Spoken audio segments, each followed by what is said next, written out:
আপনারা কি আসলে ভেতরে ঢুকবেন কিনা? ইনশাআল্লাহ দেখি কি করা যায়।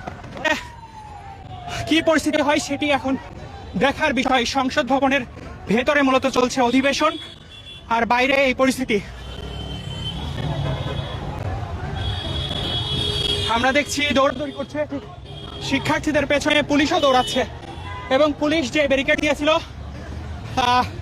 এক সড়কে দিয়েছিল, কিন্তু শিক্ষার্থীরা পাশের সড়ক দিয়ে কিন্তু আসলে মূলত ভেতরের দিকে ঢোকার চেষ্টা করছে।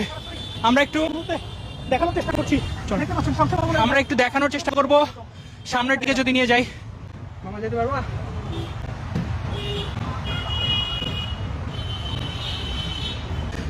শিক্ষার্থীরা সংসদ ভবনের সামনে অবস্থান করছেন মানিক মেয়ে এভিনিউয়ে, এবং ঠিক যদি জানিয়ে রাখি ভেতরেই সংসদ অধিবেশন চলছে। সেই সংসদ অধিবেশনের চলা অবস্থায় আসলে এই পরিস্থিতি তৈরি হয়েছে, যেখানে আইন শৃঙ্খলা বাহিনীর সদস্যরা ব্যারিকেড দিয়ে সেটি ভেঙে শিক্ষার্থীরা অন্য পাশ দিয়ে ভেতরে প্রবেশ করে এবং তারা তাদের পেছনে পেছনে আইন শৃঙ্খলা বাহিনীর শিক্ষার্থীরা বারবার বলছে আমাদেরকে ছাত্রলীগ, জামাত, শিবির নানা ট্যাগ দেওয়া হচ্ছে, কিন্তু আসলে আমরা শিক্ষার্থী এমন কথা তারা বলছে। এবং সংসদে শিক্ষামন্ত্রীর যে বক্তব্য সেটি দেওয়ার পর শিক্ষার্থীরা আরো ফুঁসে উঠেছেন, সেই পরিস্থিতি কিন্তু দেখা যাচ্ছে। এবং আরো একটু যদি জানিয়ে রাখি, সকাল 11টায় মূলত এই শিক্ষার্থীরা প্রথমে আন্দোলনে নামে সায়েন্স ল্যাব মোড়ে, এবং এরপর তারা সেই জায়গা থেকে ঢাকা বিশ্ববিদ্যালয় এলাকায় প্রধানমন্ত্রী যাওয়ার পর সেই জায়গায় তারা অবস্থান নেওয়ার চেষ্টা করে, এবং ঢাকা বিশ্ববিদ্যালয় এলাকা ছেড়ে তারা পরবর্তীতে মাধ্যমিক উচ্চ মাধ্যমিক শিক্ষা বোর্ডের সামনে যায় এবং শিক্ষা বোর্ড শেষ করে তারা আবার সায়েন্স ল্যাবে অবস্থান নেন। এবং শিক্ষামন্ত্রীর বক্তব্যের পর তারা এখন আমরা দেখছি সংসদের দিকে এগিয়ে যাচ্ছেন এবং ভেতরে প্রবেশের চেষ্টা করে কিনা সেটি দেখার বিষয়।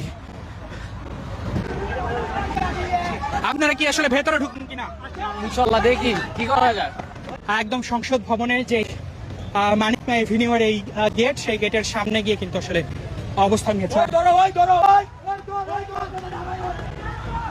এবং তারা এই জায়গায় যে পরিস্থিতি তৈরি হয়েছে তাতে বোঝা যাচ্ছে সংসদের ভেতরে যেই সংসদ অধিবেশন চলছে সেই জায়গায় মূলত রাষ্ট্রের গুরুত্বপূর্ণ সব এমপি মন্ত্রী রয়েছে, তাদেরকে অবরুদ্ধ করার চেষ্টা করতে পারে, সেই পরিস্থিতি বোঝাচ্ছে তাদের এই দৌড়াদৌড়ি।